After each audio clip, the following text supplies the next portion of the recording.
especialidad en este caso. Así es, estamos con la doctora Verónica Martínez, médica pediatria, presidente de la Sociedad Argentina de Pediatría, filial de San Rafael. Vamos a hablar del síndrome urémico hemolítico porque este lunes no es el Día Nacional. Bienvenida, doctora, gracias. ¿Qué tal? ¿Cómo le va? Buen día. ¿Qué tal? Buen día. Sí, el día lunes se conmemora en la Argentina el Día Nacional de la Lucha contra el Síndrome Urémico Hemolítico. La primera consulta es ¿qué es este síndrome, ¿no? Sí, el síndrome urémico hemolítico es una enfermedad que es frecuente en la Argentina, que se puede evitar y se puede prevenir, por eso es muy importante darlo a conocer, y se manifiesta, es producida por una bacteria que se transmite a través de los alimentos y del agua contaminada y provoca diarreas.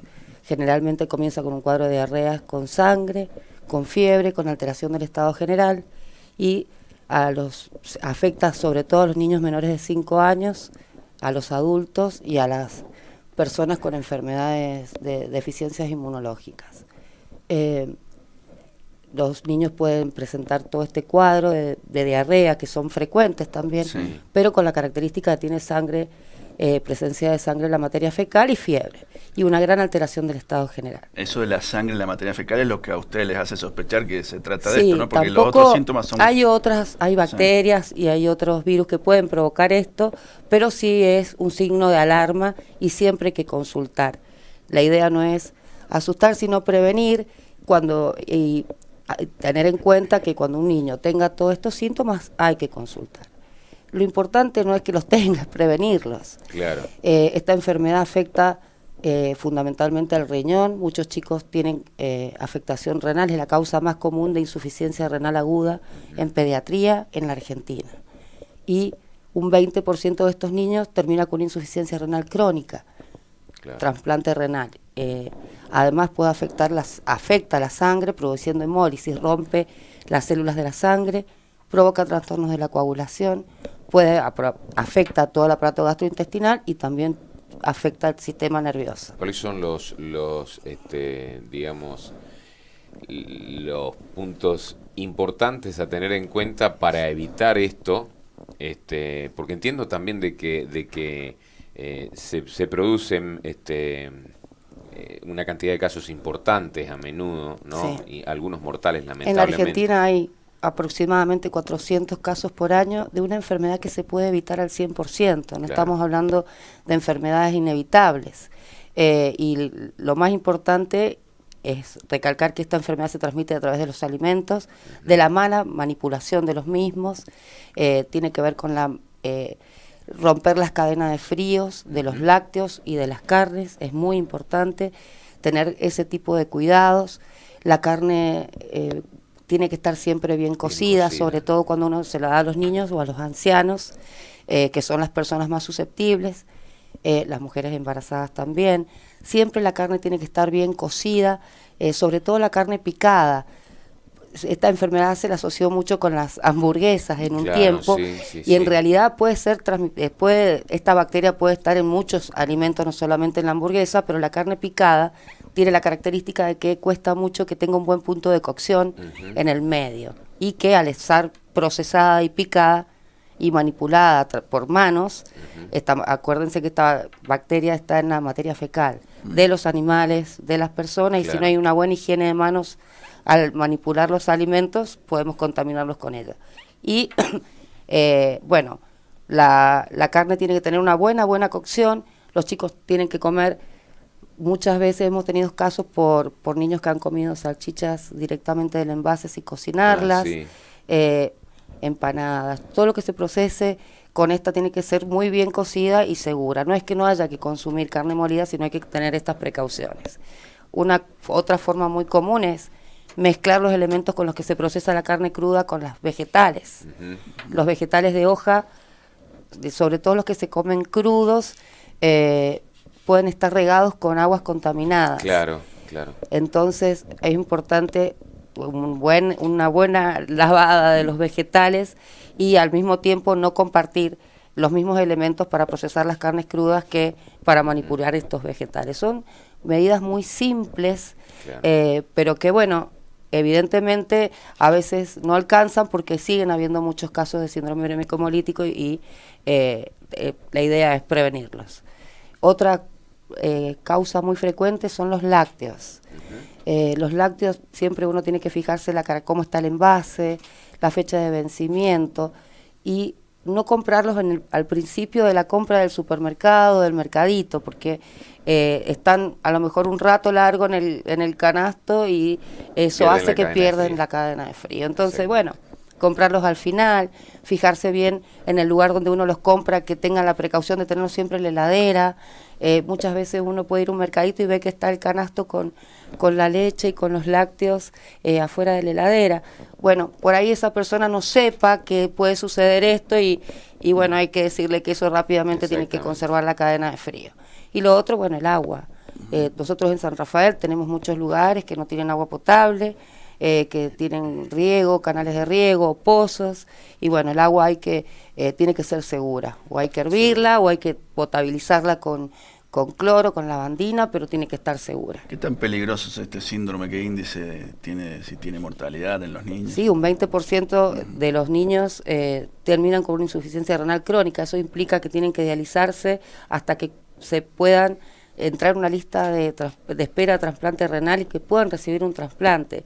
Y la calidad de vida de un niño trasplantado no es la misma que la de un niño que no sano con una enfermedad que se puede prevenir.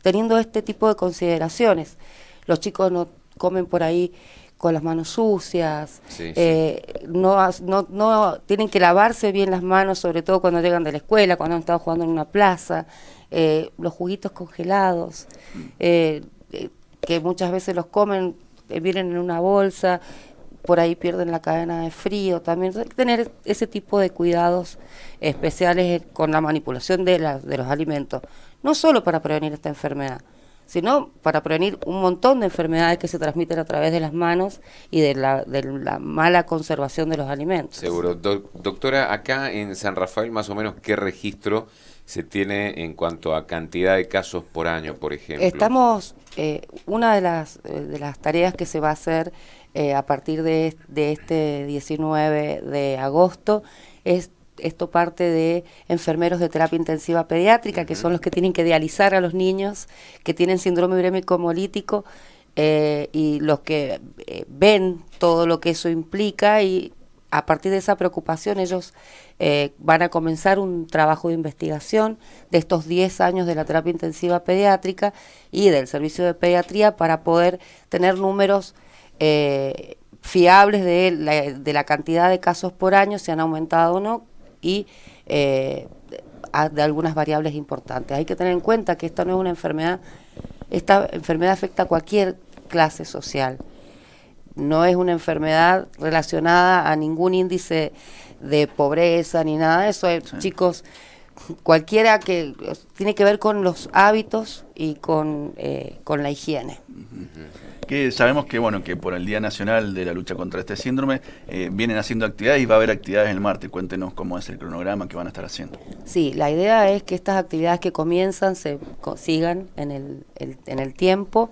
El día jueves fueron a una escuela a empezar a hacer talleres con todos los alumnos y los docentes y con los celadores, que son quienes manipulan alimentos y preparan los alimentos en la escuela, a los centros de salud para dar talleres para el personal de los centros de salud para que puedan transmitir la información, y para las personas que estaban allí. Y el día martes hay una capacitación para todo el personal de enfermería del Hospital Shestakov, de los centros de salud, agentes sanitarios. Va a estar a cargo la doctora Gabriela Laffi, que ella está a cargo actualmente del servicio de pediatría y es nefróloga pediátrica.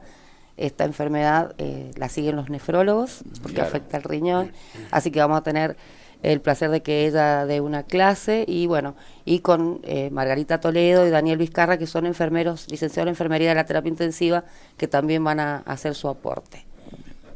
Bueno, esto obviamente para esta enfermedad, como usted decía, para otras, esto refuerza un poco la concientización que hay que tener de la higiene personal. Por ejemplo, el lavado de manos, ¿no? Además Totalmente. de los alimentos, pero el lavado de manos que a veces lo hacemos a veces en cuanto a la intensidad y la rigurosidad cuando hay algún brote de alguna enfermedad, pero si no a veces como que perdemos la costumbre. Exactamente. Es muy importante y es muy importante crearlo como un hábito en nuestros hijos. Que cuando lleguen de la escuela se laven la mano, que cuando salgan del baño lo hagan. Porque como les dije al principio, no solamente se previene esta enfermedad, las enfermedades respiratorias también se previenen con una buena higiene de manos, de las superficies, con lavandina, que son todas medidas muy simples, pero bueno, hay que hacer tareas de prevención, hay que empezar a hablar mucho de estos temas para que las personas los puedan incorporar en los hábitos diarios. Y que también los chicos tomen conciencia por ahí de la importancia que por ahí los alimentos, en este caso las carnes, estén bien cocidas, o sea, que ellos mismos, tomen conciencia y que, bueno, al momento de ingerir o antes de ingerir un alimento en estas características, adviertan si está bien cocido o no está bien cocido. Exactamente, y por eso también se porque va por ahí a las mientras escuelas. están los padres los cuidan, pero cuando están solitos ya es importante que se aprendan a cuidar solos. Sin ninguna duda, pero los chicos aprenden un montón. Cuando uno va a una escuela y les dice, les cuenta todas estas cosas a los niños, ellos lo transmiten y van a su casa y lo cuentan. Claro. Y aprenden. Así que por eso también la idea de trabajar mucho con las escuelas. Porque bueno, ellos son los más vulnerables y ellos aprenden y enseñan y transmiten toda esta información en sus casas. Bueno, doctora, muchas gracias por haber venido y brindado esta información. No, muchas gracias a ustedes. Muchas gracias. Nos vamos a una pausa, ya venimos. En 91.5, las noticias con